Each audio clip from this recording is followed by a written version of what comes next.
சம்பிரதாயத்துக்காக மழை தண்ணியில் நின்று ஃபோட்டோ எடுக்கிறதும். அது அவர் பேசும்போது எவ்வளவு கரகோஷம் எழுந்தது என்று உங்களால் பார்க்க முடியும். புஷி ஆனந்துக்கு அவ்வளோ சந்தோஷம் அவர் பேசும்போது. ஆதவ் பேசுனதெல்லாம் நேற்று மேடையில் திரும்ப பேசுனது எப்படிமா இருக்கும்? பெரிய ஹீரோ மாதிரி ஆயிருப்பாரு.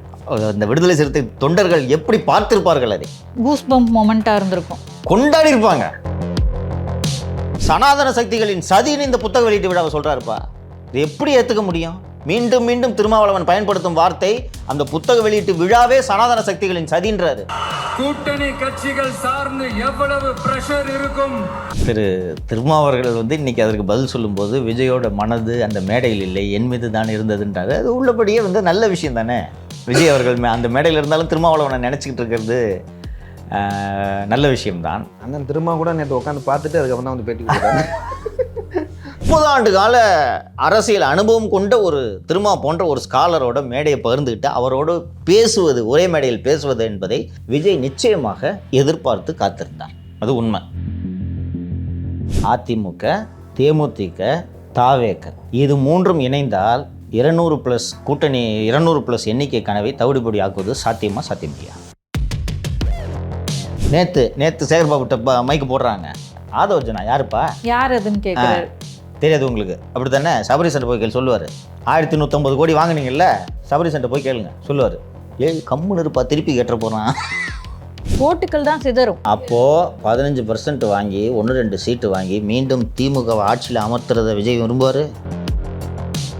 சினிமா துறையை கையில் வச்சுட்டு இருக்கவங்க அடுத்த 5 வருஷத்தில் விஜய் காலி பண்ணிடுவாங்க. வடிவேலோட நிலைமை ஆகலாம். திமுகவோட 200+ கனவை தகர்க்க விஜய் எந்த எல்லைக்கும் செல்வாரா மாட்டாரா? அந்த எந்த எல்லைக்கும் செல்வார் என்பதில் அதிமுகவோடு நான் சொல்கிறேன் இல்லையோ, நிச்சயமாக இவர் தொண்டர்களிடமிருந்தும் மக்களிடமிருந்தும் திரு திருமாவளவன் அவர்கள் அந்நியப்படுவார்.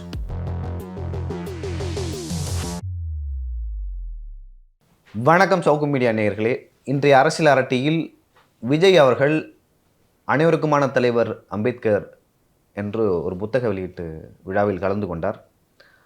அந்த விழாவில் கலந்து கொண்டு அவர் பேசியது தமிழகத்தில் மிகப்பெரிய பரபரப்பை ஏற்படுத்தியது, தமிழக அரசியலிலும் பரபரப்பை ஏற்படுத்தியது. ஸோ அது குறித்தும், அதே போல் நாம் ஏற்கனவே சிஎம்டிஏ குறித்து ஒரு செய்தியை பகிர்ந்து கொண்டோம். அதில் புதிதாக பல தகவல்கள் கிடைத்துள்ளன.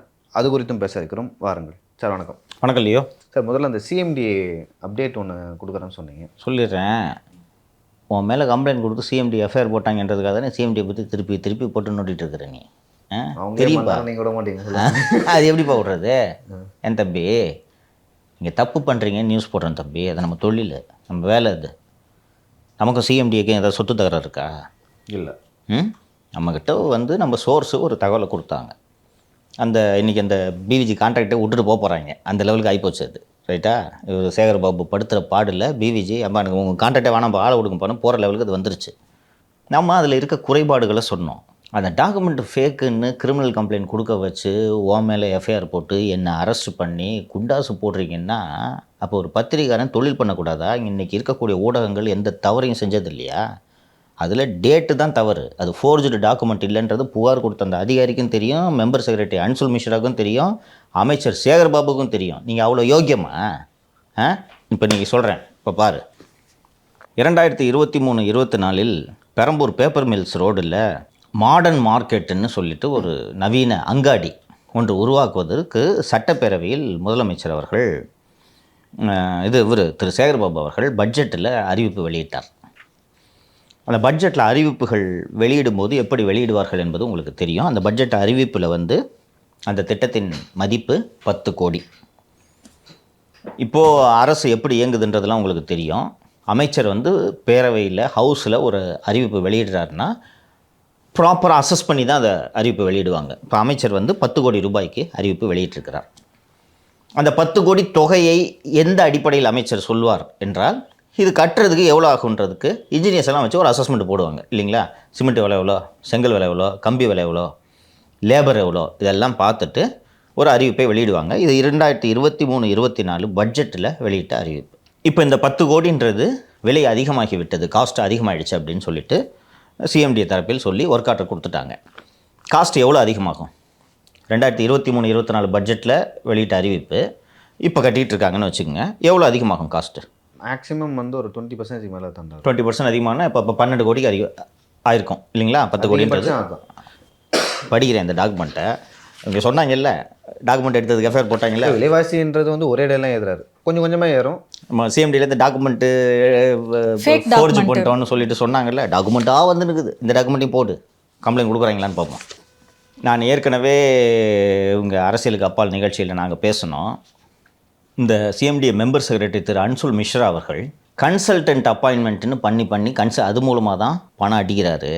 அதன் மூலம் பணத்தை வாங்குறதுக்கு உங்களுக்கு வசதியாக இருக்குது.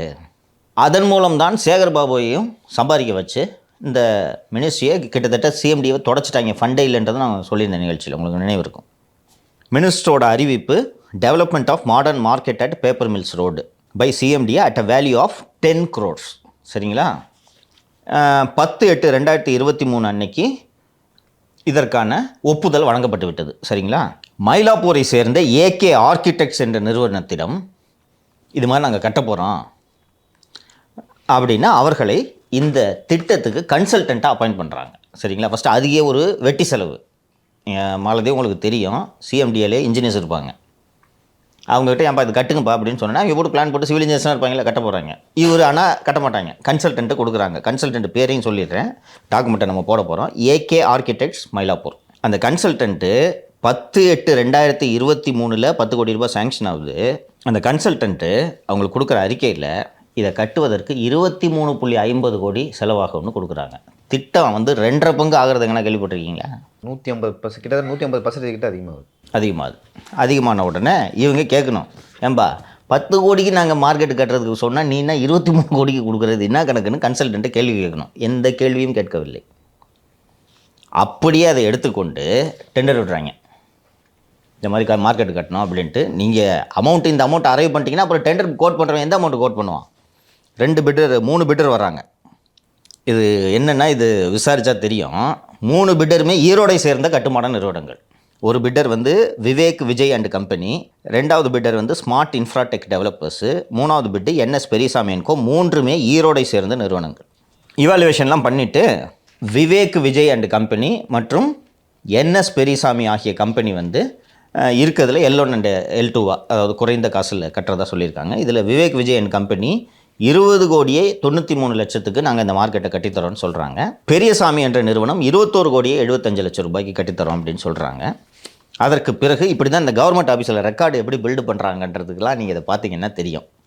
அதற்கு பிறகு 30/10/2023, 6/11/2023, 14/11/2023, 16/11/2023, 10/1/2024 ஆகிய 5 நாட்களில் சிஎம்டிஏ இந்த விவேக் விஜய் நிறுவனத்தோடு பேச்சுவார்த்தை நடத்துகிறது. என்ன பேச்சுவார்த்தை? நம்ம ரொம்ப அதிகமாக இருக்கிறீங்க, நாங்கள் அரசுக்கு இவ்வளோ செலவை வைக்க மாட்டோம், கொஞ்சம் குறையுங்கள் அந்த தொகையை என்று சொல்லி இந்த பேச்சுவார்த்தை நடந்ததில் அவர்கள் கோட் பண்ண 20.93 கோடியிலிருந்து இறுதியாக 19.30 கோடிக்கு நாங்கள் இதை கட்டித்தருகிறோம் என்று அந்த நிறுவனம் சொன்னதன் அடிப்படையில் அந்த நிறுவனத்துக்கு டெண்டர் வழங்கப்பட்டுள்ளது. இதில் ஸ்டோரி என்னன்னு கேட்டால், இது ஒரு ஸ்கீமு, ஒரு மார்க்கெட்டு.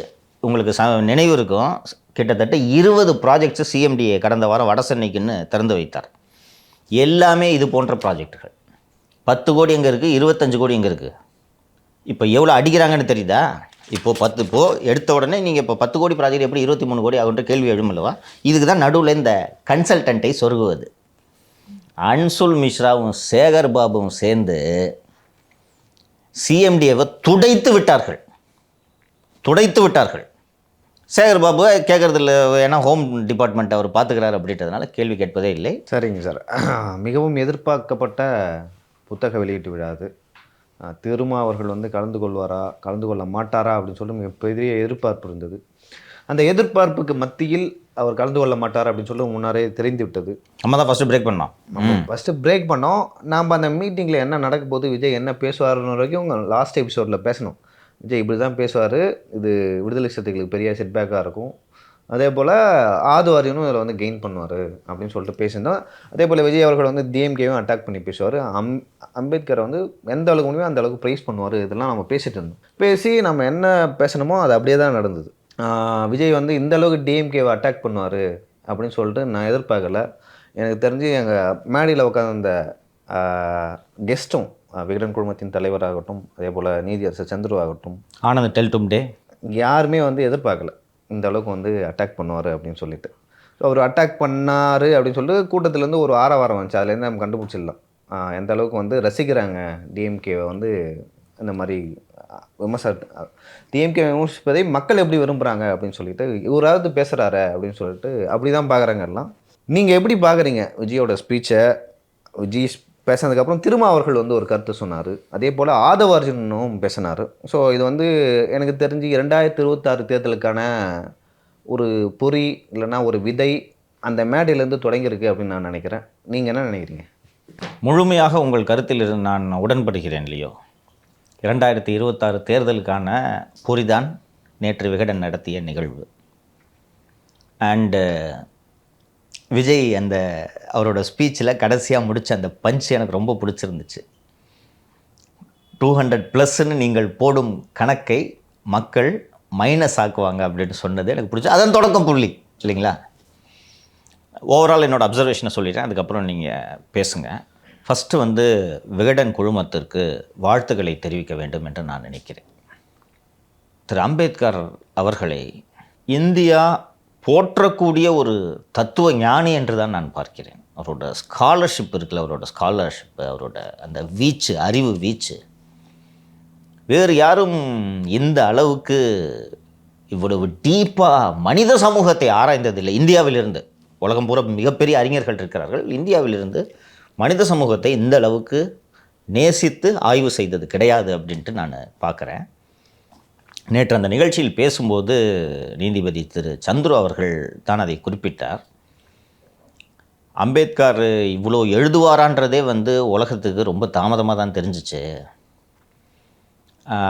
அம்பேத்கர் வந்து அவர் இருந்த காலத்தில் ஒரு புத்தகம் போடணும், அந்த புத்தகத்துக்கு 40,000 ரூபாய் செலவாகணும், மத்திய அரசுக்கு கடிதம் எழுதுகிறாரு.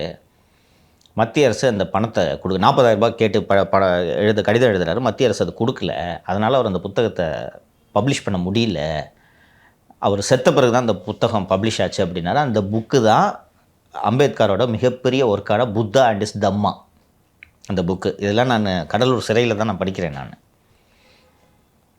அந்த புக்கை எழுதுறதுக்கு தான் நேருவுக்கு தான் கடிதம் எழுதுகிறாரு. அவர் நீதிபதி சந்துரு வந்து நேரு அந்த மத்திய அரசு அந்த கடிதத்தை கிடப்பில் போட்டு விட்டதுன்னு சந்துரு குறிப்பிட்டார். ஆக்சுவலி அந்த கடிதம் ரீச் ஆகி நேரு பதில் போடுறாரு.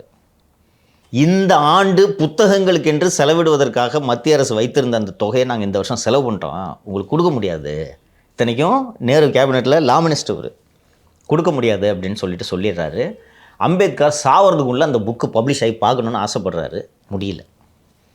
அம்பேத்கர் எழுதியிருந்த இந்த மெனுஸ்கிரிப்ட் எல்லாம் வந்து அம்பேத்கர் கடைசியாக இறக்கும் பொழுது குடியிருந்த ஒரு ரூமில் இருக்குது. அந்த கட்டிடத்தை, அம்பேத்கர் குடியிருந்த அந்த கட்டிடத்தை வேறு ஒருவர் விலைக்கு வாங்கி விடுகிறார். விலைக்கு வாங்கிய பிறகு அது அப்படியே கிடக்குது. விலைக்கு வாங்கினவருக்கு இது அம்பேத்கரோட இந்த எழுத்துக்களின் பற்றிய மதிப்பு அவருக்கு தெரியவில்லை. ஸோ என்ன ஆகுது, ஒரு நாள் இது என்ன இது இந்த ரூமை போய் தேவலாமல் அடிச்சுன்னு கிடக்குதுன்னு சொல்லிட்டு தூக்கில் வெளில போட்டுறாங்க. அண்ட் அம்பேத்கரின் மனைவி மற்றும் அவரது உதவியாளர், இந்த புத்தகத்தெல்லாம் டைப் படிக்க உதவியவர், அவர் ஒரு மத்திய அரசு பணியில் இருந்துட்டு பார்ட் டைமாக அம்பேத்கருக்கு வந்து இதெல்லாம் டைப் பண்ணி கொடுப்பார். அவங்க 2 பேரும் சேர்ந்து இதுக்கு ஒரு இடம் பார்த்து, மழையில் அதுக்குள்ளே கொஞ்சம் நனைஞ்சு போயிடுது, அவர்கள் 2 பேரும் சேர்ந்து இதெல்லாம் கொண்டு போய் ஒரு இடத்துல பத்திரப்படுத்தி வைக்கிறாங்க. அப்புறம் இது ஒரு தனிநபரால் அம்பேத்கர் அவ்வளோ வால்யூமினஸ் ரைட்டிங்ஸ் எழுத முடியல. பிறகு மராட்டிய இதை சந்துரு அவர்கள் குறிப்பிட்டார், மராட்டிய அரசாங்கத்தில் வழக்கு தொடுக்கிறாங்க. ஏங்க அவர் நம்ம நாட்டோட சொத்து இவ்வளோ எழுதியிருக்கிறார், இதை பப்ளிஷ் பண்ணுங்கயா அப்படின்னு சொன்ன உடனே 50களில் வழக்கு தொடுக்கப்படுகிறதுன்ற நினைவு எனக்கு 57 என்னமோ கேஸ் போடுறாங்க. 88 ஜட்ஜ்மெண்ட் வருது. மகாராஷ்டிரா கவர்மெண்ட் இதெல்லாம் பப்ளிஷ் பண்ணணுன்ட்டு அதற்கு பிறகு அத்தனை தொகுதிகளையும், கிட்டத்தட்ட நிறைய வால்யூம்ஸ் இருக்குது, அத்தனை தொகுதிகளையும் புத்தகமாக எழுதினார்கள். இந்து மதத்தை பற்றி அவ்வளவு ஆராய்ச்சிகளை செய்திருக்கிறார் திரு அம்பேத்கர். நான் நம்ம நிகழ்ச்சியில் கடைசி நிகழ்ச்சியிலே குறிப்பிட்டேன், திரும்ப பற்றி விவாதிக்கும் போது அதில் குறிப்பிட்டேன், நான் ஏன் இறக்கும்போது நான் பிறக்கும்போது வேறு வழி இல்லாமல் நான் இந்துவாக பிறந்துட்டேன், ஆனால் சாகும்போது நான் இந்துவாக சாக மாட்டேன். இந்த மதம் என்னை பிறப்பால் இழிவானவன் என்று சொல்லியது, நான் சாகும்போது அந்த இழிவை சுமந்துக்கிட்டு சாக மாட்டேன். அப்படின்னு எல்லா மதங்களையும் ஆராய்ச்சி செய்து பௌத்தத்தை தேர்ந்தெடுத்தார். அண்டு மாசாக வந்து பௌத்தத்துக்கு அம்பேத்கர் மாறினார். ஸோ அவர் ஒரு மிகப்பெரிய ஸ்காலர். பெரியார் தமிழகத்தின் மூலை முடுக்குகளை எல்லாம் சென்று சேர்ந்த அளவுக்கு அம்பேத்கர் சேரவில்லை என்பது உண்மை. அதற்கு இன்னொரு காரணம், அவர் தமிழர் அல்ல. தமிழரை தாண்டி இங்கே இருக்கிற சாதிய கட்டமைப்பும் இருக்கார் மறுக்க முடியாததை நம்ம மறுக்க முடியாது. நேரு, காந்தி அவர்கள்லாம் மூலை முடுக்கெல்லாம் போயிருக்காரு. You're right. அந்த அளவுக்கு அம்பேத்கர் ஏன் போறோம்னா, ஒரு குறிப்பிட்ட சமூகத்தின் தலைவர், ஒரு குறிப்பிட்ட மக்களுக்கானவர், அவங்க மட்டும்தான் வந்து அவரை வந்து போற்றணும், அவர் தான் சிலை வைக்கணும்னு சொல்லிட்டு தமிழகத்தில் ரீச் ஆகிறதுக்கு அது ஒரு காரணம். இது ஒரு ரீசனு. ஆனால் போகணும். ஏன்னா ஒரு கொண்டாடப்படக்கூடிய ஒரு எழுத்தாளராகவும் தத்துவ அறிஞராகவும் அவர் இருந்திருக்கிறார். ஸோ அந்த வகையில் நீங்கள் கூட நம்ம பேசிகிட்டு இருக்கும்போது கேட்டீங்க, விகடன் என்ன ஒரு புக்கு ரிலீஸ் ஃபங்க்ஷனுக்கு இவ்வளோ பிரம்மாண்டமாக, நீதிபதி சந்துரு அதை குறிப்பிட்டார். ஒரு புத்தக வெளியீட்டு விழா இவ்வளோ பிரம்மாண்டமாக நடந்தது நான் என் வாழ்நாளிலேயே பார்த்ததில்லைன்னு சொன்னார். அது திரு விஜய் அவர்கள் வந்தது ஒரு காரணமாக இருக்கலாம், வேறு என்ன காரணமாக இருந்துட்டு போகுதுன்றேன். சரி, அதை தான் இன்னொரு விஷயம் நான் குறிப்பிட்ட விரும்புகிறேன். இந்த விஷயத்தையே, இந்த புத்தக வெளியீட்டு விழாவையே விஜயை வைத்து வேறு ஏதாவது ஒரு நிறுவனம் நடத்தியிருந்தால் அவர்கள் இந்த அரசு கொடுக்குற அழுத்தத்தில் அவங்க பின்வாங்கியிருப்பாங்க. Your right. ஆனால் விகடன் குழுமம் அதை பண்ணலை, பின்வாங்கலை. இன்னொன்று என்ன ரொம்ப கவர்ந்த முக்கியமான அம்சங்கள் எல்லாம் நான் சொல்லிடுறேன். ஸோ விகடன் குழுமத்துக்கு வாழ்த்துக்களும் பாராட்டுதல்களும். ஏன்னா இன்றைக்கி அம்பேத்கர்னு எல்லாரையும் பேச வச்சதே எனக்கு சந்தோஷமாக இருக்குது எனக்கு. சரிங்களா? ஒன்று. இன்னொன்று, ஏன் இதை வந்து நான் மீண்டும் மீண்டும் வலியுறுத்தி சொல்கிறேன்னா, நீங்கள் அதை டீப்பாக படிக்க ஆரம்பிச்சிங்கன்னா சக மனிதனை தாழ்வாக பார்க்க மாட்டீங்க இல்லையோ? நான் உறுதியாக நம்புகிறேன். நீங்கள் இதை படிச்சிங்கன்னா அந்த அம்பேத்கர் பெயினோட டீப்பாக ரிசர்ச் பண்ணி எங்கிருந்து இந்த சாதி உருவானது அப்படின்றத அவரை மாதிரி ரிசர்ச் பண்ணவர் வேறு யாரும் கிடையாது. அதெல்லாம் வந்து இந்த இன்றைய தலைமுறை படிக்க தொடங்கினாலே இந்த ஏற்றத்தாழ்வுகள் மறைந்து விடவில்லை என்றாலும் குறைவதற்கு வாய்ப்பு இருக்கிறது. அந்த சாதி கொடுமைகளை புரிந்து கொள்வார்கள் அப்படின்ட்டு நான் நம்புகிறேன். ஸோ விகடன் குழுமத்துக்கு முதலில் வாழ்த்துக்கள். 1. 2, நம்ம சேனலில் தான் நம்ம வேங்கை வயலுக்கு போயிட்டு வந்தோம், உங்களுக்கு நினைவு இருக்கும். இந்த இப்போ ரீசெண்டாக கூட இந்த பல்லாவரத்தில் வந்து குடிநீரில் கழிவு நீர் கலந்துருச்சுன்ற பிரச்சனை வந்துச்சு, பார்த்துருக்கோம். நம்ம இது தெரியாமல் நடக்குது, விபத்து. கூட பிறந்த ஒரு மனுஷனை வந்து இழிவுபடுத்தணுன்றதுக்காக அதில் போய் குடிநீரில் மலத்தை கலக்கிறாங்கன்னா எந்த அளவுக்கு சாதி உணர்வோடு இருப்பாங்க. அது தெரியாமல் நான் போனேன் நேற்று. அந்த பெண்ணா என்னன்றது எனக்கு சரியாக நினைவில்லை. பெரியவங்க தாங்கிட்டாங்க அந்த மலம் கலந்த குடிநீரில். கை குழந்தை ஒன்று இருக்குது, டிசென்டி போயிடுச்சு இருக்குது. அது தெரியாமல் இந்த தண்ணியை நம்ம குடிச்சிட்ருக்கோன்றது எத்தகைய அவமானத்தை ஏற்படுத்தும் உடம்புல. இந்த சம்பவம் வந்து நான் மற்ற சேனல்கள்லாம் பேசும்போது கூட நான் என்ன பதிவு செஞ்சேன்னா, இங்கே பாருங்கள், நீங்கள் நாளைக்கே வெத்தலையில் மை போட்டு யார் இதை பண்ணதுன்னு கண்டுபிடிங்கன்ட்டு நான் சொல்ல. குறைந்தபட்சம் அந்த மக்கள் எதிர்பார்ப்பது ஒரு ஆதரவு. நான் அவங்களோட இருக்கேன், கவலைப்படாதீங்க, இனிமேல் எவனும் செய்ய மாட்டான், நீங்களும் மனுஷங்க தான், நான் இருக்கேன் அப்படின்னு முதல்வரோ அப்போதைய விளையாட்டுத்துறை அமைச்சரோ அங்கே போய் பார்த்துருக்கணும்னு நான் சொல்கிறேன். இவங்க போகவே இல்லை. ஞாபகம் இருக்குங்களா? சமத்துவ பொங்கல் வச்சாங்க பதிலுக்கு. ஞாபகம் இருக்கா? இதை சமாளிக்கிறது இவங்க மேலே மக்கள் கோவப்படுறதுன்னு எனக்கு கோவம் வருது, எல்லாருக்கும் கோவம் வருதுக்கு காரணமே இதுதான். அந்த பிரச்சனைக்கு அந்த மக்களுக்கு ஆறுதல் அளித்து அவர்களுக்கு நம்பிக்கை அளிப்பது தான் அந்த மக்களின் பிரச்சனையை தீர்க்க முடியும். அந்த மக்கள் பட்ட அவமானத்துக்கு அதுதான் ஒரு பதிலாக இருக்க முடியும். பதிலுக்கு இவங்க நாங்கள் ஏப்பா அந்த பிரச்சனையை தீர்த்துட்டோம்ப்பான்னு சொல்லிட்டு அங்கே போய் ஒரு சமத்துவ பொங்கல்னு வச்சு இந்த ஜாதியிலேருந்து ஒருத்தர் அந்த ஜாதியிலேருந்து ஒருத்தர் ஏப்பா வாங்கப்பா அப்படி 2 பேரும் கைப்பிடிச்சி கூப்பிட்டு போயிட்டாங்க. அப்புறம் இந்த பிரச்சனையை திசை திருப்புற வகையில் அந்த ஊரில் இரட்டை கோலை இருக்குன்னு ஒரு உருட்டு விட்டாங்க. ஞாபகம் இருக்கா? நம்ம போய் அந்த பெரிய ஒரு பேட்டி எடுத்துகிட்டு வந்தோம். ஞாபகம் இருக்கா? இரட்டை கோலை கிடையாது அந்த ஊரில். இது நடந்திருக்குது உண்மை, ஆனால் இரட்டை கோலைன்றது கிடையாது. இதை அப்படியே திசை திருப்புறதுக்கு அந்த மாதிரி மாற்றி அதெல்லாம் பண்ணாங்க. நேற்று அந்த வேங்கை வேலை சேர்ந்தவர்களை மேடை ஏற்றி விஜய் அவர்களை கட்டி அணைத்தது, கட்டி அணைச்சி அவங்களுக்கு புத்தகத்தை பரிசளித்தாங்களே, இதற்கும் இதை ஏற்பாடு செய்த விகடன் நிறுவனத்திற்கு வாழ்த்துக்களை தெரிவித்துக் கொள்ள வேண்டும். இதுதான் ஒரு சக மனிதனை எவனாவது வந்து உன்னை பிறப்புனால ஜாதினால இழிவுபடுத்தினாங்க பாரு, இந்த சமூகமே சேர்ந்து உன்னை அணைக்குது அப்படின்ற நம்பிக்கையை உருவாக்கணும். பிறகு நெல்லையில் நடந்த அந்த சாதிய வன்முறையில் பாதிக்கப்பட்டவர்களையும் நாங்குநேரி ஆமாம் அதையும் வந்து அவர்கள் மேடை ஏற்றியது எனக்கு ரொம்ப பிடித்திருந்தது, ரொம்ப பிடிச்சிருந்துச்சு.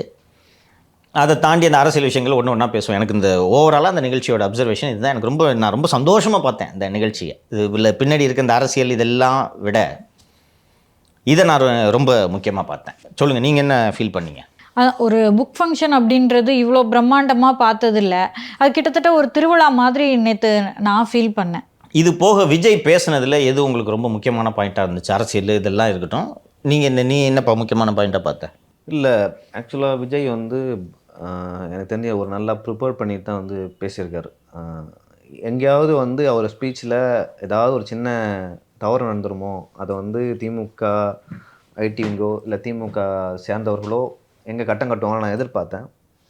அவர் வந்து மத்தியில் இருக்கும் அரசையும் விமர்சித்தார்.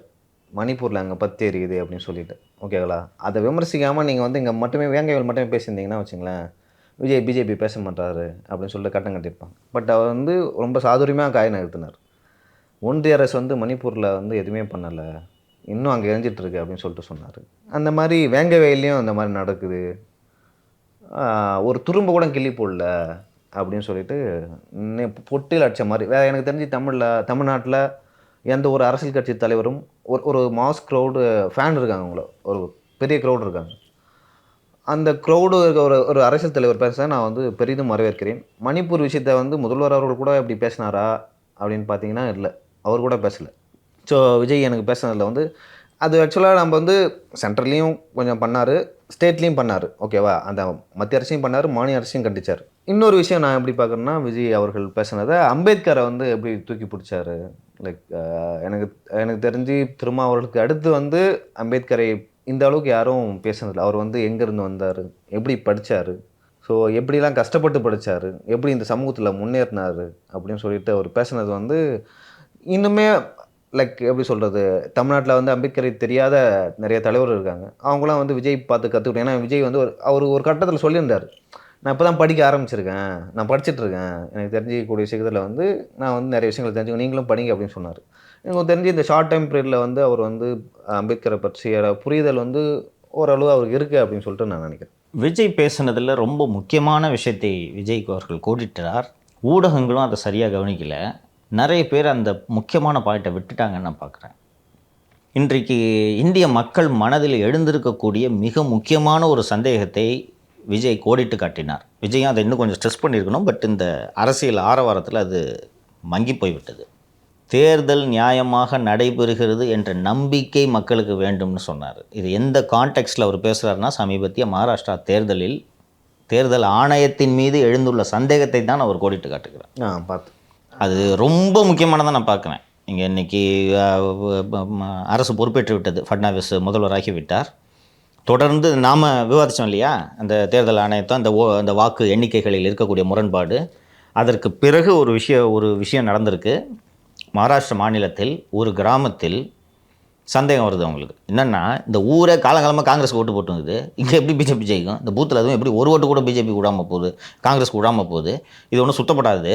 நாங்கள் 2 கிராமம், நாங்கள் சாம்பிளுக்கு வாக்கு சீட்டு முறையில் நாங்கள் தேர்தல் நடத்த போகிறோம், யார் எப்படி ஓட்டு போடுறதுன்னு தெரிஞ்சிடும்ல அப்படின்னு சொன்ன உடனே மகாராஷ்டிரா அரசு அப்போ அரசு பொறுப்பேற்கவில்லை. 144 இல்லை, கர்ஃப்யூ ஊரடங்கு போட்டாங்க. ஊரடங்கு, ஊரை விட்டு யாரும் வெளில வரக்கூடாதுன்னு ஊரடங்கு போட்டு மீறி வெளியில் வரவங்களை கைது செய்வோன்ட்டு அனௌன்ஸ்மெண்ட் பண்ணிட்டாங்க. இது இன்னும் பெரிய அளவில் தமிழக ஊடகங்களை இதை விவாதிக்கவில்லை. நம்ம தான் டீட்டெயிலாக டிஸ்கஸ் பண்ணோன்னு நினைக்கிறேன். இந்த எலெக்ஷன் தொடர்பாக இதை டிஸ்கஸ் பண்ணணும். நம்ம எல்லாருமே அந்த 5 ஆண்டுகளுக்கு ஒரு முறை இந்த தேர்தல் நோக்கி தான் ஓடிக்கிட்டு இருக்கோம். அது தேர்தலே யோக்கியமாக நடக்கலாம், அப்புறம் எதுக்குப்பா இவ்வளோ கஷ்டப்பட்டுக்கிட்டு? அப்போ அதனால் அந்த அந்த அந்த அந்த நம்பிக்கையற்ற தேர்தல் முறையின் மூலம் தேர்ந்தெடுக்கப்படும் அரசு எப்படி ஒரு லெஜிட்டிமேட் அரசாக இருக்க முடியும்? ஸோ அதை விஜய் அவர்கள் கோடிட்டு காட்டினார். மணிப்பூர் விஷயம் நீங்கள் சொன்னதை தாண்டி இன்னொரு விஷயத்தை நான் சொல்கிறேன். மணிப்பூருக்கும் பிரதமர் போல, வேங்கை வயலுக்கும் முதல்வர் போலன்றதான் விஜய் அவர்கள் சொன்னது. ஸோ அவர் சொன்னது என்னென்னா, நீங்கள் 2 பேருமே இப்படி தான் பண்ணுறீங்க. அவர் அங்கே மணிப்பூர் 10 எரிஞ்சுன்னு இருக்குது, அவர் போல, இன்றைக்கி வரைக்கும் போல, உலகம் பூரா சுற்றுறாரு போல. அதே தானே முதல்வருக்கும் பொருந்தோம். தீப்பெட்டி ஃபேக்ட்ரிக்கெலாம் போகிறீங்க, வேங்கை வயலுக்கு நீங்கள் போகலன்றதான். 2ஐயும் ஒப்பிட்டு நீங்கள் இருவரும் ஒன்று என்பதைத்தான் விஜய் அவர்கள் உணர்த்துகிறார்னு பார்த்தேன். நேற்று விஜய் அவர்களோட ஸ்பீச்சை விட நான் மிகவும் ரசித்தது திரு ஆதவ் அர்ஜுனின் அவர்களின் உரையைத்தான். ரா ஸ்பீச்சு ஆதவ் அர்ஜுன். இந்த மேடை மொழியில் இருக்கக்கூடிய இந்த திராவிட கல்ச்சருக்கே உரிய எதுகை மோனை இதெல்லாம் எதுவும் இல்லை. அண்ட் ரொம்ப முக்கியமாக சில விஷயங்களை மட்டும் ஆதவ் அர்ஜுனோட ஸ்பீச்சில் இருக்கக்கூடியதை நான் குறிப்பிட்டேன். நான் ஆதவ் அர்ஜுனோட ஸ்பீச்சை தான் நான் ரொம்ப ரசித்தேன். அதாவது ராவாக பளிச்சுன்னு ஃபேக்டை போட்டு ஒச்சிட்டார், எதை பேசுமோ அதை பேசிட்டார். அவர் சொல்கிறதில்ல, இந்த இன்றைக்கி வந்து அமைச்சர்கள் எல்லா கட்சி தலைவர்களும் போய் அம்பேத்கரோட சிலைக்கு வந்து மாலை போடுறாங்க, அம்பேத்கருக்கான இந்த முக்கியத்துவம் அதிகரித்திருப்பது உண்மையிலேயே வரவேற்கத்தக்கது. நார்மலாக வெறுமனே ட்வீட் போட்டுட்டு விட்டுருவாங்க. இன்றைக்கி அது மாதிரி இல்லாமல் அம்பேத்கரோட நினைவு நாள் கொண்டாடப்படக்கூடிய ஒரு நிகழ்வாக கட்டாயம் போய் மாலை போடணும் பண்ணுற ஒரு நெருக்கடி உருவாகி இருக்குது. நான் இதை வரவேற்கிறேன். மேலும் விஜய்க்கு என்ன அரசியல் தெரியும்ட்டுலாம் சொல்கிறாங்க.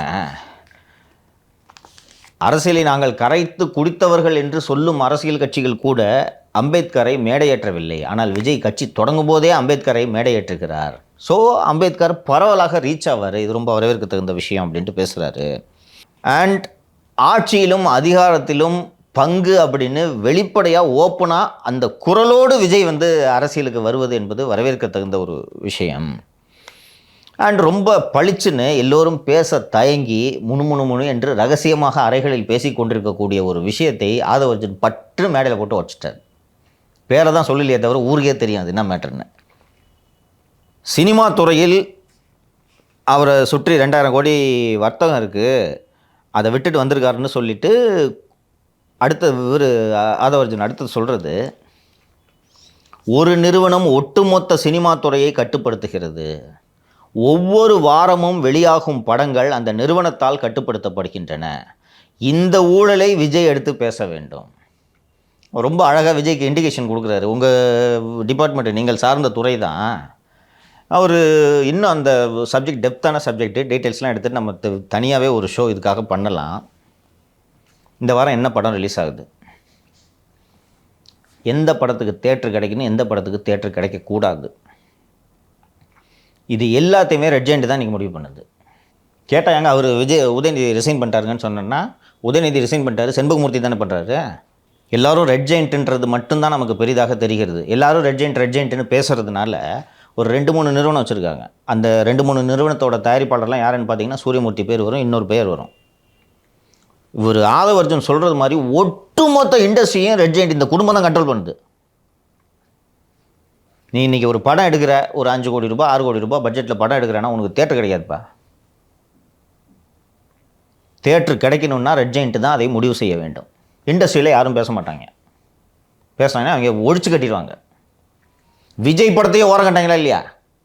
விஜய் இந்த வாரிசு துணிவு 2 வந்துச்சு இல்லை, அப்போ வாரிசு படத்துக்கு அதிக தேட்டர் கிடைக்கவில்லை, துணிவு படத்துக்கு தான் அதிக தேட்டர் கிடைச்சி. ஏன்னா துணிவு ரெட் ஜெயண்ட் ரிலீஸ் பண்ணாங்க. அதே போல் கடந்த 3 ஆண்டுகளாக வெளிவர்ற பெரிய படம் எல்லாத்தையும் நீங்கள் பாருங்கள். நான் சொல்கிறது பெரிய படம்னா பெரிய ஸ்டார்ஸு, கமல், ரஜினி, மணிரத்னம், இது போன்ற பெரிய பட்ஜெட் படம் எதை எடுத்தீங்கன்னாலும் ரெட் ஜெயண்ட் மட்டும்தான் ரிலீஸ் பண்ணும். தயாரிப்பாளர் யாராக வேணால் இருக்கட்டும், பெரிய பட்ஜெட் படம்னா அது ரெட் ஜெயண்ட் பேனரில் மட்டும்தான் வரணுன்றதில் ரெட் ஜெயண்ட்டு மிகவும் கண்ணும் கருத்துமாக இருக்கிறது. அதை ரொம்ப அழகாக ஒரு பளிச்சுன்னு போட்டு உடச்சிட்டாரு. போன தடவை இந்த காரணத்துக்காக தானே இவங்க ஆட்சி இழந்தாங்க. ஆட்சி 2011 திமுக மாபெரும் தோல்வி அடைந்ததற்கு மிக முக்கியமான ஒரு காரணமாக திரைத்துறையில் அவர்கள் செலுத்திய ஆதிக்கம்னு தேர்தலுக்கு பின்னால் நடந்த ஆய்வுகள் தெரிவித்தன. But they never learn. இவங்க கடந்த கால தவறுகளிலிருந்து இவங்க பாடம் கற்றுக்கிட்டாங்கன்னா இன்றைக்கி ஏமா இப்படி அலங்கோலமான ஆட்சியை நடத்திக்கிட்டு இருக்காங்க. அடுத்ததாக ஒரு ஆதவ் அர்ஜுன் பேசியது மதவாதத்தை எதிர்த்து நீங்கள் பேச வேண்டும், ஊழலை எதிர்த்து நீங்கள் பேச வேண்டும் அப்படின்னு சொல்லியிருக்காரு. அப்புறம் தமிழ்நாட்டில் இன்றைக்கி கிட்டத்தட்ட இது திராவிட மண், திராவிட பூமி, சமூக நீதியெல்லாம் பேசுகிறோன்னு சொல்லியிருக்கோம். இன்றைக்கி வரைக்கும் தமிழ்நாட்டில் பொது தொகுதியில் ஒரு தலித்தை நிறுத்தக்கூடிய துணிவு எந்த கட்சிக்கும் வரலைன்றது சுட்டி காட்டுகிறார். இது ரொம்ப உண்மையிலேயே வெட்கப்படக்கூடிய, வருத்தப்படக்கூடிய ஒரு விஷயமாக நான் இதை பார்க்கிறேன். இது ஒரு சமூக நீதி மண், இது பெரியார் மண் என்றெல்லாம் வேகமாக பேசி கொண்டிருந்தாலும் விடுதலை சிறுத்தைகளுக்கே பொது தொகுதிகளை ஒதுக்குவது இல்லை தானே, அதானே உண்மை. பொது தொகுதியில் ஒரு தலித்தை நிறுத்தியதோடு அல்லாமல் அவரை வெற்றி பெற வைத்து மத்திய அமைச்சர் ஆக்கிய ஒரே கட்சி அண்ணா திராவிட முன்னேற்ற கழகம். நீங்கள் திமுக இதை மறுக்க முடியாது. யாருன்னு தெரியுதா? தலித் எழில்மலை. அதை பாமகவும் பண்ணியிருக்காங்க. பொன்னுச்சாமின்னு நினைக்கிறேன் அவர் பேர். சிதம்பரம் தொகுதியில் சிதம்பரம் தொகுதி. நல்ல விஷயம், வரவேற்கணும். அதை தலித் எழில்மலை திருச்சியில் நிற்க வச்சாங்க. ஆமாம், ஞாபகம் இருக்குங்களா? இடைத்தேர்தல் நினைக்கிறேன். மக்களவைத் தேர்தல் 98 அதுதான் சீக்கிரம் கலைஞ்சிருச்சு. அதை பண்ணாங்க. அதை சொல்கிறாரு. இன்னொன்று திரு ஆதவ் அர்ஜுன் பேசியதில் ரொம்ப முக்கியமான ஒரு விஷயமாக நான் பார்ப்பது, 2011ஆம் ஆண்டு செஞ்ச தரவுகளின்னு சொல்கிறாரு. ஒரு 2011ஆம் ஆண்டு சென்சஸ் கணக்கு அவர் சொல்கிறாரு. 2011ஆம் ஆண்டு தரவுகளின்படி தமிழகத்தில் தலித்துகளின் எண்ணிக்கை 1,40,00,000. தமிழகத்தில் இருக்கிற 8 கோடியில் இது கணிசமான சதவீதம் இது இல்லையா? 20-25 அரௌண்ட். ஆமாம். அப்படி இருக்கும்போது அவர்களுக்கு உரிய பிரதிநிதித்துவம் கொடுக்கப்படவில்லை அப்படின்னு சொல்லிட்டு ஆதவ அர்ஜுன் சொல்கிறாரு. இது முகத்தில் அறையும் உண்மை. இது நீங்கள் யாருமே மறுக்க முடியாது. 1,40,00,000 பேர் இருக்காங்க. அவங்களும் ஓட்டு போட்டு தான் இன்றைக்கி எல்லா கட்சிகளும் ஆட்சி அமைக்கின்றன. ஆனால் தலித்துகளுக்கு சம்பிரதாயமாக 2 அமைச்சர் பதவிகளை தான் எல்லா கட்சியும் கொடுக்குது. திமுக தான் கொடுக்குது, அதிமுக தான் செய்யுது. அதான் உண்மை. ஆதி திராவிட அது எப்பவுமே அது அப்படின்னா இந்த சுற்றுலாத்துறையா, சுற்றுலாத்துறை, சமூக நலத்துறை, இது மாதிரி ஏதாவது ஒன்று பார்த்து தான் ஒதுக்குறாங்க. அந்த காலத்தில் மன்னர் பரம்பரையெல்லாம் இருந்துச்சு. இப்போ மன்னர் பரம்பரை ஒழிச்சாச்சு. தமிழ்நாட்டிலும் இந்த மன்னர் பரம்பரை ஆட்சியை ஒழிக்க வேண்டும். பிறப்பால் முதல்வர் ஒருவர் ஆக முடியும் என்பதை தமிழ்நாட்டில் ஒழிக்க வேண்டும்னு யாரை பற்றி பேசினார்ன்றது எல்லாருக்குமே தெரியும். அது அவர் பேசும்போது எவ்வளவு கரகோஷம் எழுந்தது என்று உங்களால் பார்க்க முடியும். புஷி ஆனந்துக்கு அவ்வளோ சந்தோஷம் அவர் பேசும்போது. ரொம்ப வெளிப்படையாகவே இதை சொல்லிவிட்டார். கிட்டத்தட்ட அதுக்கு பிறகு திருமாவோட ரியாக்ஷன் என்னம்மா நீங்கள் சொல்லுங்கள். இவர் ஆதவ அர்ஜுன் பேசுனதுக்கு பிறகு திரும்ப ரியாக்ஷன் நீங்கள் என்ன கவனிச்சிங்க சொல்லுங்கள். இன்றைக்கி அதுக்கு பிறகு திரும்ப நேற்று நைட்டும் பேசினார், காலையில் இன்றைக்கி பேசியிருக்காரு. அதுக்கு முன்னாடி திருமா எதுக்கு பயந்தாரோ, திரும்ப எதுக்கு அந்த மேடைக்கு வர மாட்டேன் அப்படின்ற ஒரு விஷயத்த சொன்னாரோ அதுதான் நடந்ததோன்னு தோணுது. ஏன்னா நீங்கள் இவர் வாய்ஸ் ஆஃப் காமன் அதோட நிறுவனராக தான் போயிருக்காரு அப்படின்னாலும் விசிகேல தான் இருக்கார். அப்படி இருக்கும்போது அவர் அதிகமாக விமர்சனம் பண்ணது திமுக தானே. ஆமாம், அப்படின்ற மாதிரி தான் அதில் இருக்குது. திரும்ப மேடையில் வச்சுக்கிட்டே எப்படி பேசினார்னா திரும்ப எப்படி ரியாக்ட் பண்ணுவார்னு ஒரு விஷயம் இருக்குல்ல. இருக்குப்பா. நான் திரும்ப எப்படி ரியாக்ட் பண்ணுவார்ன்றது இது எல்லாருமே இந்த கேள்வியை எழுப்புறாங்க. திரும்ப திமுக மெம்பராப்பா, கூட்டணியில் இருக்காங்களே சார். கூட்டணி அதற்காக நீங்கள் அடிமையா என்று கேட்கிறேன். இதெல்லாம் நடக்கிறது உண்மை தானேம்மா? ஏமா வேங்கவேல் கண்டுபிடிச்சிங்களாம்மா? சிபிசிஐடி விசாரணைக்கு நீங்கள் தான் அனுப்பிச்சிங்க, கண்டுபிடிச்சிங்களா? இது அவமானம் தானேம்மா? தலித்துகள் மீது தொடர்ந்து இந்த ஆட்சியில் தலித்துகள் மீது வன்முறைகள் அதிகரித்திருக்கிறது என்பதும் உண்மை தானே. இதை மறுக்க முடியாதா சொல்லுங்கள்.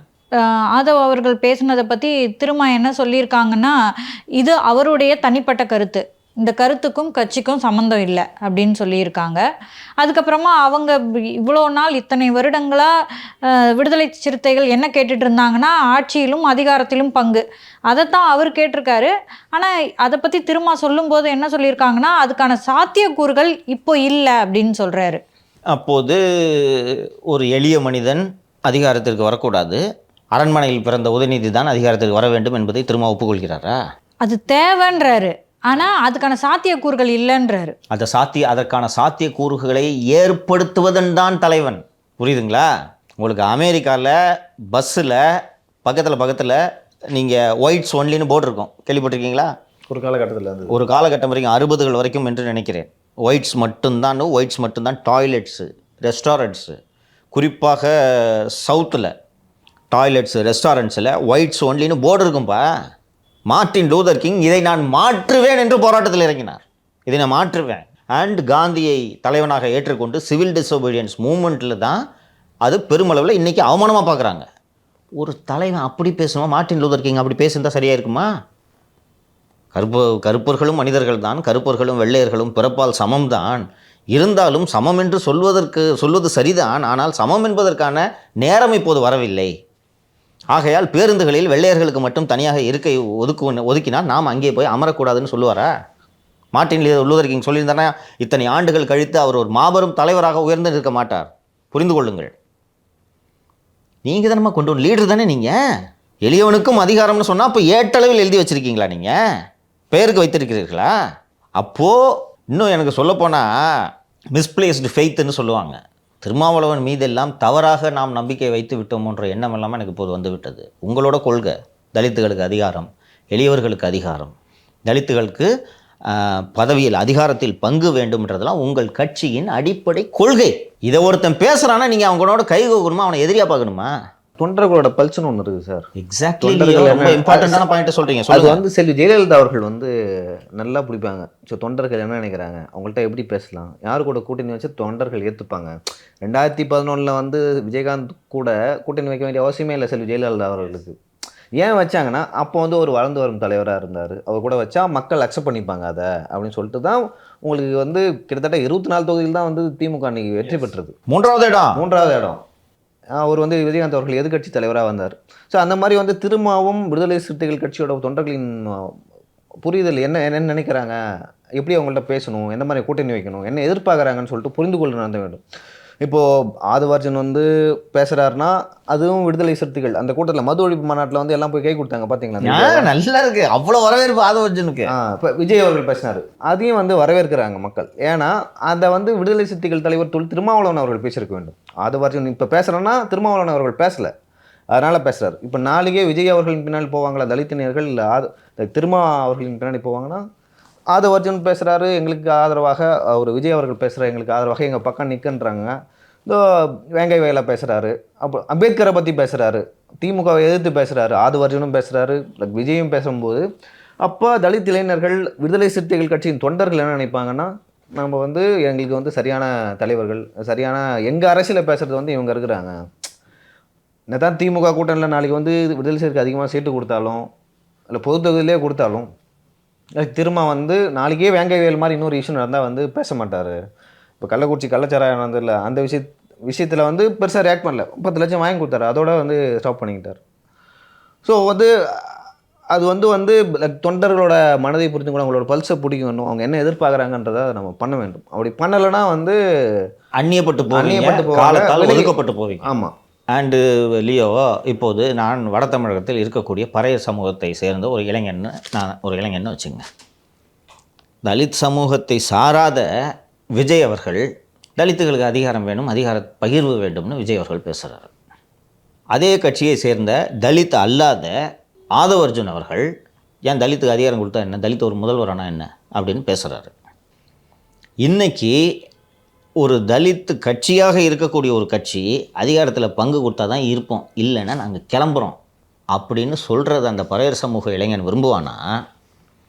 அதுக்கெல்லாம் இன்னும் காலம் வரலைங்க, கொஞ்ச நாள் நாங்கள் அடிமையாகவே இருந்துக்கிறாங்க, ஒரு 10-20 வருஷம் போட்டுங்க அப்படின்னு சொல்லும் ஒரு நபரை தலைவனாக விரும்புவானா? சொல்லுங்கள்.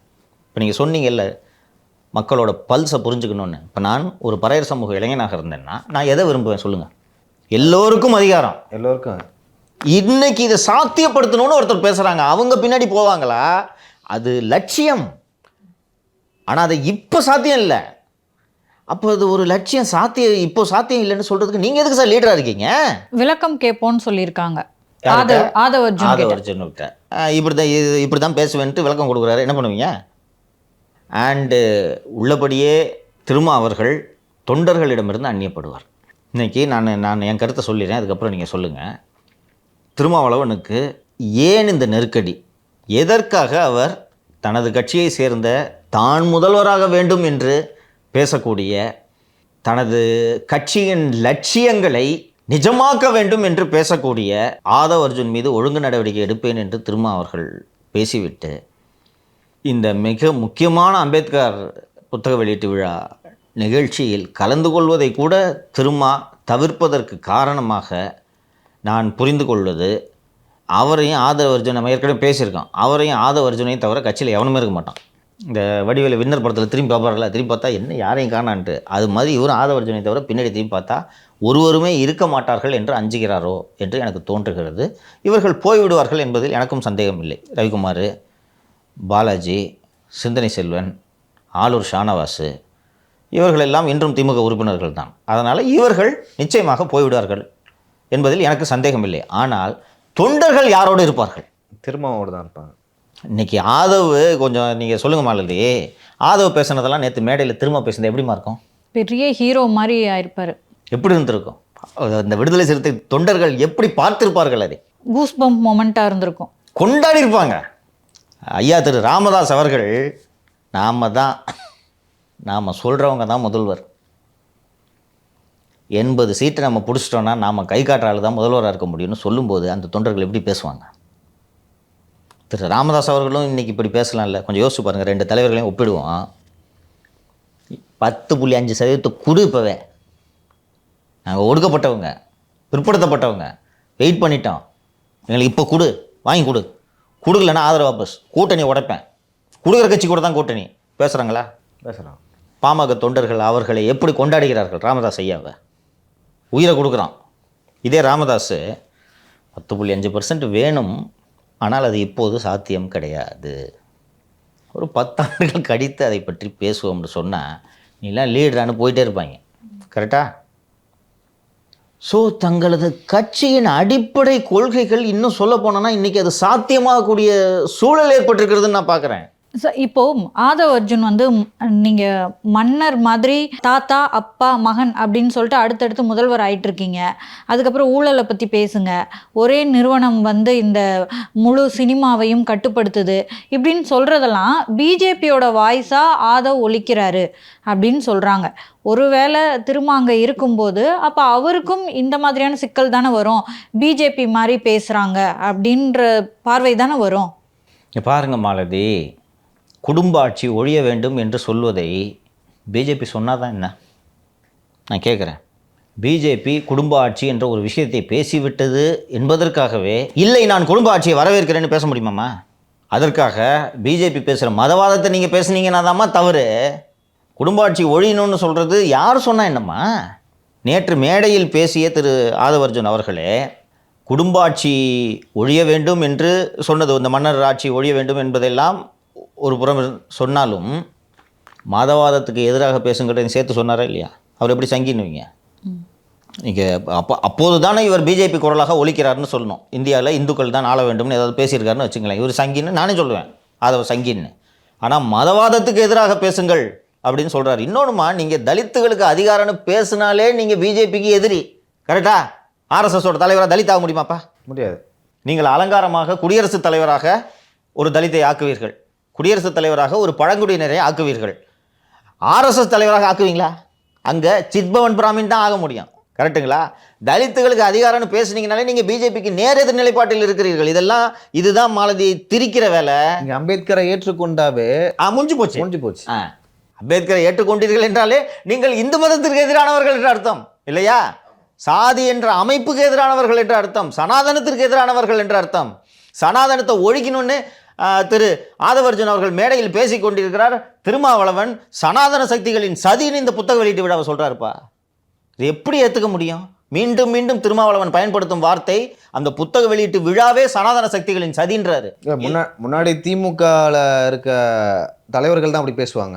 யாராவது வந்து திமுக எதிராக வளர்ந்து விட்டா அப்படி பேசுவாங்க. இப்போ அவர்கள் பேசுறாரு, திமுகவின் குரலாக மாறிவிட்டார் என்பதைத்தான் இது காட்டுகிறது. இங்கே பாருங்க இல்லையோ, நீங்கள் ரொம்ப புத்திசாலித்தனமாக ரொம்ப அறிவுபூர்வமாக நாம் பேசுகிறோம் என்று நீங்கள் நினைத்தால் சாதாரண தொண்டன் அறிவில்லை என்று உங்களுக்கு பொருள் அல்ல. அவன் தலைவனா இல்லை, அவன் தொண்டனாக இருக்கான்றதுக்காக அவனுக்கு அறிவு கிடையாது என்ற முடிவுக்கு நீங்கள் வரக்கூடாது. திருமாவோட இந்த நிலைப்பாட்டை விடுதலை சிறுத்தை தொண்டர்கள் பார்த்து கொண்டிருப்பார்கள். இன்றைக்கி பாலாஜியும் சிந்தனை செல்வனும் ஆளூர் சானவாசம் சொல்கிறாங்கன்றதுக்காக ஒட்டு மொத்த விடுதலை சிறுத்தை கட்சியும் திருமாவளவன் பின்னால் இருக்கிறது என்று எடுத்துக்கொள்ள முடியாது. ஆனால் அவர் சொல்லியிருக்காரு, கூட்டணியின் நலனுக்காகத்தான் நாங்கள் போகல, கட்சியின் நலனுக்காகவும் கூட்டணி இருக்கோன்ற காரணத்துக்காக தான் போகல அப்படின்னு. கட்சியின் நலன் அப்படின்னு வரும்போதே அதில் தொண்டர்களோட நலனும் வருது தானே சார்? இதுதான் திரும்பவும் இந்த லாஜிக்கு தான் சொல்லிட்டு இருக்காரு. கட்சியோட நலன் என்பதில் தொண்டர்களின் நலனும் இருக்குன்ட்டு. அந்த தொண்டர்களுக்கு அதிகாரம் கிடைக்கக்கூடாது என்பதை கூட்டணியில் இருக்கக்கூடிய கட்சி வலியுறுத்துகிறது என்றால் அது எப்படி தொண்டர்களின் நலனாக இருக்க முடியும்? தலித்துகளுக்கு அதிகாரம் வேணும், ஆனால் இப்போ வேணாம், ஒரு 15 வருஷம் கழித்து வாங்கிக்கிறோன்னு சொல்கிறது தொண்டர்களின் நலனாக எப்படிமா இருக்க முடியும்? நான் இன்னும் எளிமைப்படுத்தி சொல்கிறேம்மா. இந்த கட்சி வந்து இப்போ ஒரு விடுதலை சிறுத்தைகள் கட்சி ஒரு 18 தொகுதியில் சட்டப்பேரவை தொகுதியில் போட்டியிடுகிறது என்று வைத்துக்கொள்ளுங்கள். இன்னும் பெரிய கட்சியாக வளரும் இல்லையா? திமுக இந்த 6 சீட்டுக்கு மேலே கொடுக்க மாட்டாங்க, அதிகபட்சம் 7 கொடுப்பாங்க. அது கட்சியின் நலனா தொண்டர்கள் நலனா சொல்லுங்கள்? கட்சியின் நலன். அப்புறம் விடுதலை சிறுத்தைகளின் அடையாளத்தை அழிக்கும் வேலையைத்தான் திருமாவளவன் இப்போது செய்து கொண்டிருக்கிறார். அவர் உருவாக்கிய இயக்கம், மறுக்க முடியாது. இன்றைக்கி விடுதலை சிறுத்தைகள் இவ்வளவு பெரிய இயக்கமாக அமைப்பாக உருவாகி இருக்கிறது என்றால் அதை முழுவதுமாக திருமாவளவன் தனது தோளில் சுமந்து கொண்டு வந்தார் என்பதுதான் காரணம். அதற்கு அதை நம்ம யாரும் மறுக்க முடியாது. அவரே வந்து அந்த இயக்கத்தை அழிக்கும் வேலையை செய்து கொண்டிருக்கிறார். இப்படி தவறான முடிவுகளை, முக்கியமான நேரங்களில் தவறான முடிவுகளை எடுக்கும் தலைவர்களை காலம் ஒதுக்கி தள்ளும். தொண்டர்கள் ஒதுக்கி தள்ளுவார்கள், மக்கள் ஒதுக்கி தள்ளுவார்கள். திருமாவளவனையும் அவரது தொண்டர்கள் ஒதுக்கித்தான் தள்ளுவார்கள். அந்த தொண்டர்கள் அவங்களுடைய மக்களுக்காகத்தான் அவர் ஒரு கட்சி ஆரம்பிக்கிறாரு. அதை ரொம்ப சிறப்பாக செஞ்சுட்டு வந்திருக்காரு. இப்போது அந்த கட்சி முடிவு எடுத்தால் அவங்க ஆட்சிக்கு வர்றதுக்கான வாய்ப்புகள் அதிகம் இருக்குது அப்படின்றதுனால தான் இந்த நிமிஷத்தில் நம்ம பேசிகிட்டு இருக்கோம். அவருடைய கட்சியோட நன்மையும் அவருடைய தொண்டர்கள் நன்மையும் அவருக்கு தெரியறதை விட நம்மளுக்கு அதிகமாக தெரிஞ்சிருமா? இதைத்தான் விஜய் அவர்கள் கூட்டணி கட்சியின் அழுத்தத்தால் திருமாவளவன் இந்த நிகழ்ச்சிக்கு வரவில்லை என்று சொல்கிறார். கைப்புண்ணுக்கு கண்ணாடி எதற்கு என்று ஒரு பழமொழி இருக்கிறது. ஆதவர்ஜுன் சொல்வதுதான் விடுதலை சிறுத்தைகளோட வளர்ச்சிக்கு நல்லது என்பது வெளிப்படையாக தெரிகிறது. இதை தாண்டி திருமா நான் திமுக கூட்டணியில் தொடர்வது தான் விடுதலை சிறுத்தைகளின் வளர்ச்சிக்கு நல்லது அப்படின்னு சொல்கிறதுக்கு என்ன லாஜிக் இருக்குது சொல்லுங்கள்? நீங்கள் சொல்கிறது கரெக்டான கொஸ்டின். அவருக்கு தெரியாதாங்க? அவர் கட்சிக்கு எது நல்லதுன்றது அவருக்கு தெரியாதா அப்படின்னு நீங்கள் கேட்குறீங்க. இப்போது உங்களுக்கு பொது தொகுதி கூட கொடுக்காத ஒரு கட்சியோடு தொடர்ந்து கூட்டணி வைப்பது தான் அந்த கட்சியோட வளர்ச்சிக்கு நல்லதுன்னு திரும்ப சொல்கிறாருங்க. இப்போ இது நல்லதான்னு நீங்கள் சொல்லுங்கள். அப்படியான ஒரு நிலைமை இருந்துச்சு. இன்னைக்கு பார்க்கும்போது அப்படி ஒரு நிலைமை இருக்கா மாதிரி தெரியல சார். அதிமுகவாக இருக்கட்டும், தாவேக்காவாக இருக்கட்டும், உங்களோட நிற்கும் போது அவங்களோட சேர்ந்து நின்னீங்கன்னா உங்களுக்கு பலம் தான். இன்னைக்கு அதாவது திமுகவை தான் நீங்கள் எதிர்பார்த்து உங்களுடைய கட்சி தொண்டர்கள், உங்கள் மக்கள், அவங்களுக்கான பலன்களை திமுக மட்டும்தான் கொடுக்கும் அப்படின்ற மாதிரி என் கண்ணுக்கு தெரில. இதைத்தான் நானும் சொல்கிறேன், இதைத்தான் எல்லாரும் சொல்கிறாங்க. நீங்கள் உங்களை ஸ்ட்ரெங்தன் பண்ணிக்கிறது, உங்களோட நெகோஷியேட்டிங் பொசிஷனை இன்னும் ஸ்ட்ராங் பண்ணுறதுக்கு நீங்கள் எல்லா ஆப்ஷனையும் எக்ஸசைஸ் பண்ணோம். இல்லைங்க நான் அதை விட்டு வரமாட்டேங்கன்னு சொன்னோன்னா நீங்கள் பலவீனமாகிறீர்கள். இப்போ நீங்கள் சொல்கிறீங்க உங்களுக்கு ஒரு ஒரு ஒரு பெரிய அரசியல் ஞானம் இருக்கும் என்று எனக்கு தோன்றவில்லை. அப்படி இருக்கும்போது நீங்கள் உங்களுக்கு தெரிஞ்ச அந்த அரசியல் புரிதலை வச்சு நீங்கள் சொல்கிறீங்க, இல்லைங்க அங்கே திமுக கூட இருந்தேன்னா அந்த விடுதலை சிறுத்தைகள் கட்சிக்கு பெரிய வளர்ச்சி இருக்காதுன்னு நீங்கள் சொல்கிறீங்க. இல்லை இங்கே இருந்தால் தான் வளர்ச்சின்ட்டு அவர் சொல்கிறாரு. இதை நான் என்னத்தை சொல்கிறது? நம்ம எல்லாரையும் விட நன்றாக அரசியல் தெரிந்தவர் திருமாவளவன் அவர்கள். அவர் இதை சொல்கிறது தான் ஏற்றுக்கவே முடியலன்ற. ஓரளவுக்கு ஒரு நம்பக்கூடிய காரணங்களாக இருந்தால் கூட சரி ஏற்றுக்கொள்ளலாம். ஆனால் ஏற்றுக்கொள்ளவே முடியவில்லை. நான் சொல்கிறேன் இல்லையோ, நிச்சயமாக இவர் தொண்டர்களிடமிருந்தும் மக்களிடமிருந்தும் திருமாவளவன் அவர்கள் அந்நியப்படுவார். சரியான நேரத்தில் தவறான முடிவுகளை எடுக்கும் தலைவர்களை காலம் ஒதுக்கி தள்ளும். அந்த தவறைத்தான் திருமாவளவன் அவர்கள் செய்திருக்கிறார் என்று நான் பார்க்கிறேன். நிச்சயமாக அவர் இதற்கான இப்போது எடுத்த இந்த தவறான முடிவுக்கான விளைவுகளை திருமாவளவன் அவர்கள் பின்னாளில் சிந்திப்பார். அப்போது காலம் கடந்து போயிருக்கும் என்று தான் நான் பார்க்கிறேன். இல்லை, விஜய் அவர்கள் திமுகவை நேராகவே அட்டாக் பண்ணி பேசுகிறாங்க. ரொம்ப முக்கியம் நீங்கள் சொல்லுங்கள். மாநாட்டில் அட்டாக் பண்ணல, இதில் டைரெக்டாக அட்டாக் பண்ணுறாரு திமுகவை. ரொம்ப நேராகவே சவால் விட்றாரு. 200+ -200 அப்படின்னு சொல்லிட்டு அந்த அளவுக்கு விமர்சிக்க அந்த மேடையை பயன்படுத்தி கொண்டார் விஜய் அவர்கள். என்ன தைரியத்தில் விஜய் அவர்கள் அந்த மாதிரியான ஒரு வார்த்தையை விடுறாரு அப்படின்னு சொல்லிட்டு எனக்கு தெரியல. என்ன தைரியம்? இல்லை சும்மா இருங்களேன், சும்மாலாம் விஜய் அப்படி பேச மாட்டார். சும்மாவே விஜய் பேச மாட்டார். விஜய் பேசுறாருன்னா ஏதோ மனசில் வச்சுக்கிட்டு பேசுகிறாரு. என்ன காரணம் அது? இன்னொன்று சொன்னார் அவர், அண்ணன் திரும்ப வரலனாலும் அவர் மனசில் அங்கே தான் இருக்குது அப்படின்னு சொல்லிட்டு சொன்னார். திருமாவர்கள் இன்றைக்கி அதற்கு பதில் சொல்லும்போது விஜயோட மனது அந்த மேடையில் இல்லை, என் மீது தான் இருந்ததுன்றாரு. அது உள்ளபடியே நல்ல விஷயம் தானே. விஜய் அவர்கள் அந்த மேடையில் இருந்தாலும் திருமாவளவனை நினச்சிக்கிட்டு இருக்கிறது நல்ல விஷயம்தான். அண்ணன் திரும்ப கூட நேற்று உட்காந்து பார்த்துட்டு அதுக்கப்புறம் தான் பேட்டி கொடுத்தாங்க. திரு விஜய் அவர்களை ஓரளவுக்கு புரிந்து நான் இதை சொல்கிறேன். இந்த நிகழ்ச்சியை விஜய் அவர்கள் ரொம்ப எதிர்பார்த்திருப்பார். திருமாவோட மேடை ஏறுவதை, மேடையை பகிர்ந்து கொள்வதை விஜய் அவர்கள் ரொம்ப விரும்பியிருப்பார். நான் எப்படி திருமாவை பார்க்குறேன்னா அப்படி தான் விஜயும் திருமாவை பார்க்குறாரு. நான் திருமாவை ஸ்காலர்னு பல முறை சொல்லியிருக்கேன். இதே போல தான் விஜய் அவர்கள் திருமாவை பார்க்குறாருன்ட்டு நான் உறுதியாக நம்புகிறேன். அப்படி இருக்கும்போது இன்னொன்று, ஒரு விஜய்க்கு விஜய் ஒரு டாப் ஸ்டார், அது ஒன்றும் டவுட் இல்லை. ஆனால் ஒரு டாப் பொலிட்டிஷியனானா இன்னும் விஜய் ஆகலை. இப்போ தான் எலிமெண்ட்ரி ஸ்டெப்பு எடுத்து வச்சுருக்காரு. அப்போது 30 ஆண்டு கால அரசியல் அனுபவம் கொண்ட ஒரு திருமா போன்ற ஒரு ஸ்காலரோட மேடையை பகிர்ந்துக்கிட்டு அவரோடு பேசுவது, ஒரே மேடையில் பேசுவது என்பதை விஜய் நிச்சயமாக எதிர்பார்த்து காத்திருந்தார். அது உண்மை. அண்டு நான் ஒரு 20 நாளைக்கு முன்னாடி எக்ஸ் தளத்தில் பிரேக் பண்ணேன்னு நினைக்கிறேன், திருமா டிசம்பர் 6 நிகழ்ச்சிக்கு வரமாட்டார் அப்படின்ட்டு. அதற்கு முன்பு வரை எப்படியாவது திருமாவளவனை இந்த நிகழ்ச்சிக்கு வர வைக்க வேண்டும் என்று எல்லா தரப்பிலும் முயற்சிகள் நடந்தன. விகடன் தரப்பிலும் சரி, மற்ற நலம் விரும்பிகளும் முயற்சி செய்தார்கள். அத்தனை முயற்சிகளை மீறி திருமாவளவன் உறுதியாக வரல, நீங்கள் வச்சு பண்ணிக்கங்கன்னு சொல்லிட்டாரு. அது திருமாவளவனாக எடுத்த முடிவு அல்லன்றது எல்லாருக்கும் தெரியும். கொஞ்சோண்டு அரசியல் தெரிஞ்சவங்களுக்கும் தெரியும். அம்பேத்கரை எந்த அளவுக்கு நேசிக்கக்கூடியவர்.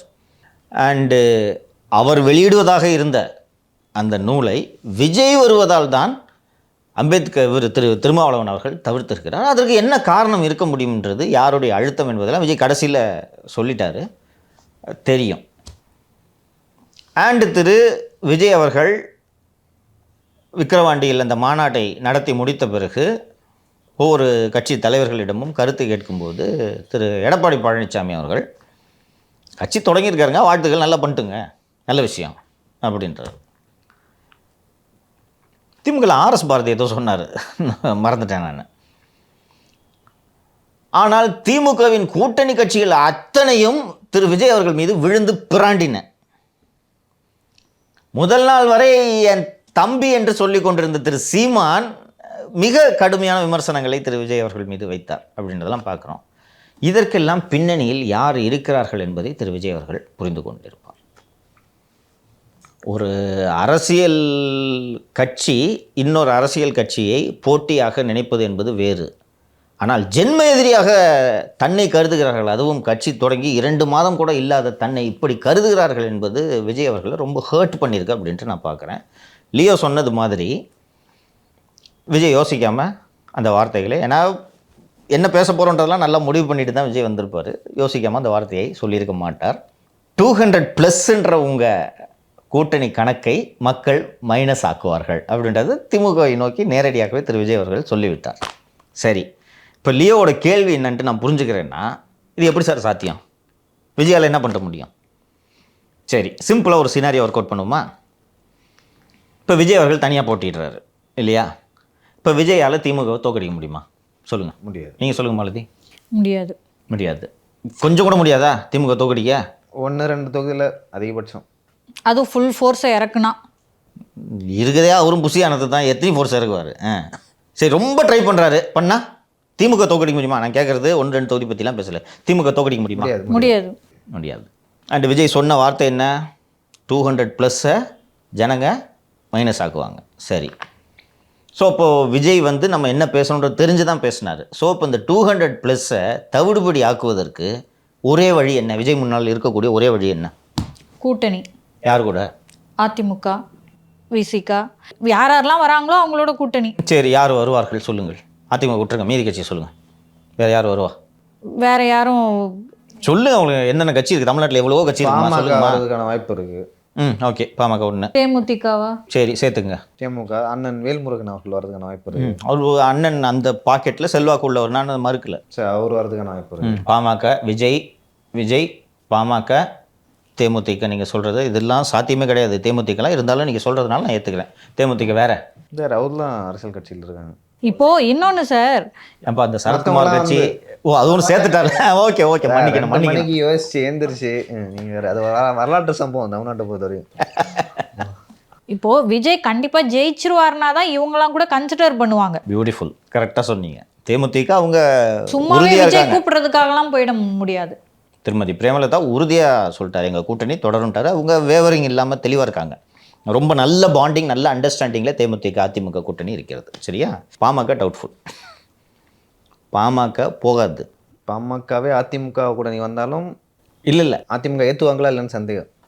அது ஒன்று. இன்னொன்று, நான் நிச்சயமாக விஜய் கூட கூட்டணிக்கு போக மாட்டாங்க. ஏன்னா அடிப்படையில் பாட்டாளி மக்கள் கட்சி நடிகர்களின் ஆதிக்கத்தை வெறுக்கிறது.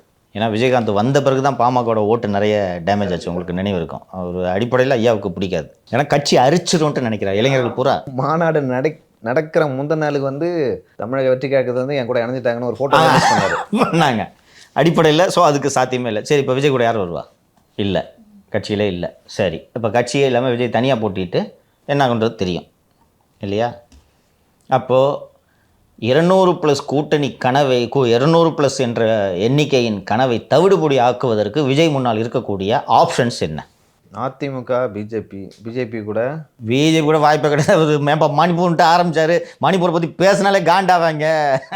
ஆப்ஷன் அதிமுக தான், ஏடிஎம்கே தான். அதிமுக, தேமுதிக, தாவேக, இது மூன்றும் இணைந்தால் 200+ கூட்டணி, 200+ எண்ணிக்கை கனவை தவிடுபொடி ஆக்குவது சாத்தியமா, சாத்தியம் இல்லையா? ரொம்ப எளிமையாக ஆக்கிடலாம். இல்லை, அதுக்குமே 200+ன்ற நீங்கள் கடுமையாக உழைக்கணும். திமுகவோட 200+ உடைக்க முடியுமான்னு தான் கேட்குறேன். அது ஈஸியாக முடியும். திமுக 200+ உடைக்கிறதுக்கு அதிமுகவே போதும். விஜய் சேர்றாரு. இவங்க வந்து 200 ப்ளஸ் நம்ம அடிக்கிறது இப்போ பேசுறது விஜயோட ஸ்டேட்மெண்ட் என்ன மீன் பண்ணுதுன்றத சொல்லுங்க. 200 மைனஸ்னா அப்ப இவங்க 200 ப்ளஸ் வருவாங்க. அதான் அதோட மீனிங். சத்தியமா கேட்டிங்கல்ல எதை வச்சு சொன்னார் விஜய்ன்னு? இது இன்னைக்கே ஒரு முடிவு எடுத்துட்டாருன்னு நான் சொல்ல, பட் அதை நோக்கி இது போகும்னு நான் சொல்கிறேன். நீங்கள் இப்போ ஒரு விஜய் மாதிரி ஆளை அவர் ஏதோ ஒரு கட்சி ஆரம்பிச்சாருன்னா ஒரு பாட்டுக்கு இருந்துட்டு இருக்காருப்பா, போட்டு ஏன் விழுந்து பிராண்டுறீங்க இப்படி? களத்துக்கு போகாத தற்குறி அப்படின்னு சொல்லியிருக்காங்க. சேகர் பாபு அதான் நீங்களும் சொல்ல வந்தீங்க, சொல்லுங்க. இது என்னப்பா வார்த்தை இது? நீங்களும் களத்துக்கு போல, அது வேற விஷயம். அவர்கிட்ட ஒன்றும் 50 எம்எல்ஏ இல்ல, உங்ககிட்ட தான். நீங்க தான் கட்சி ஆரம்பிச்சிருக்காரு, ஆட்சியில இருக்கீங்க.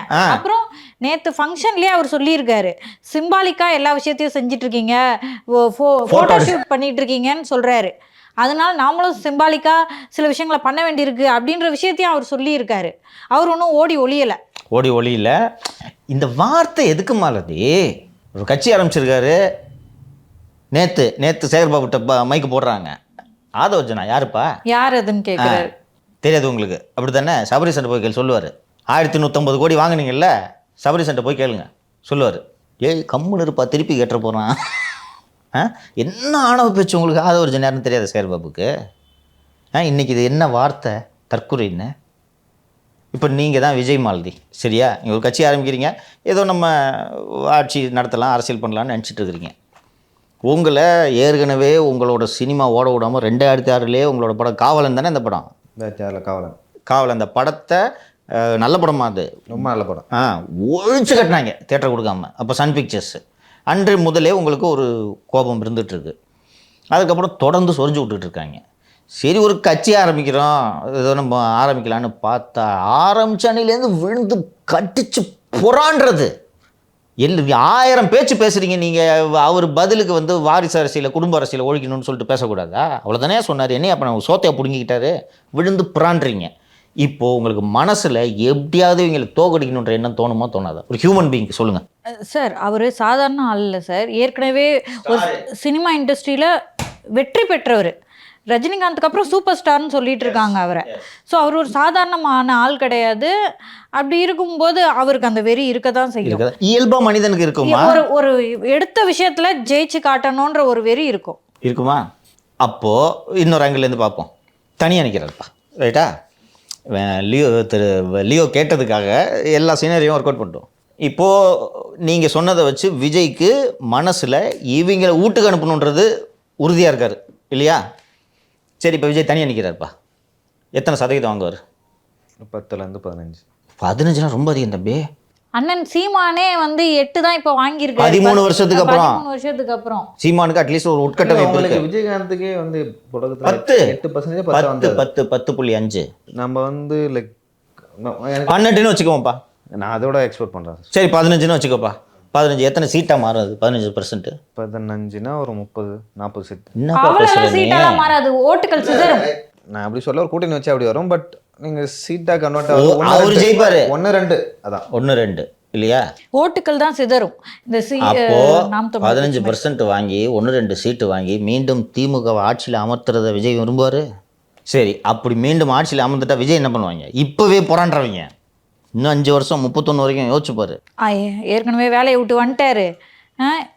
திரும்ப போய் நடிக்கணும்னு நினச்சாலும் இப்பயே இவங்க வந்து அந்த சினிமா துறையை கையில் வச்சுட்டு இருக்கவங்க அடுத்த 5 வருஷத்தில் விஜய் காலி பண்ணிடுவாங்க. வடிவேலோட நிலைமை ஆகலாம்.